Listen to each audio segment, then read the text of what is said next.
Барлықтарыңызға қайырлы күн достар, менің каналыма хош келдіңіздер. Каналға тіркеліп, видеоға лайк басуды ұмытпаңыздар. Видео сіздерге ұнайды деген сенімдемін. Ендеше видеоны соңына дейін қараңыздар. Құнарлы тағамның бәрі қымбат емес. Арзан тағаммен де құнарлы тамақтануға әбден болады. Көбіңіз ойлайды екенсіздер, міндетті түрде денсаулықты нығайту үшін авокадо, қызыл балық, ақ балық, зәйтүн майы болуы керек, ал оған ақша қайда деп? Әрине, бұларды алатын да қаражатыңыз болып жатса, нұр үстіне нұр ғой. Бірақ бәрімізде бірдей ондай ақша бірден бола бермейді. Соны ескеру керек. Ендеше кеттік. Құнарлы әрі арзан тағамдар тізімі. Жүгері, қарақұмық, күріш, тары жармалары. Бұлар дәрумендер мен минералдарға бай. Кез келген үйде молынан бар. Таңғы, түскі, кешкі астарға қолдана беруге болады. Екінші скумбрия, лосос, минтай, сазан балықтары. Кальций, омега-3-тің негізгі қоры осыларда.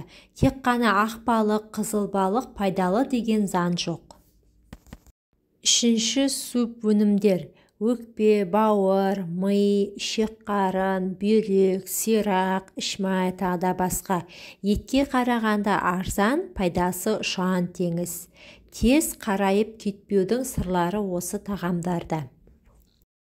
Төртінші көкөністер мен шөптер. Көптеген дәрумендер мен клетчатканың бай көзі осыларда.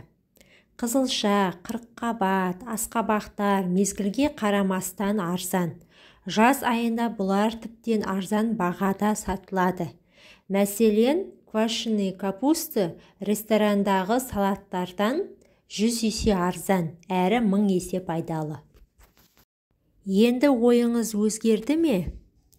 Теледидарда немесе ұялы телефоннан ішек-қарынды осыншама сүйсініп жеп жатқан өзге ұлт өкілдерін көрген боларсыз.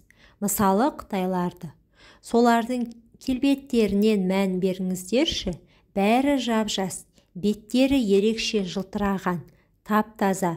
Сырт келбет ішкі органдардың саулығын білдіреді емес пе?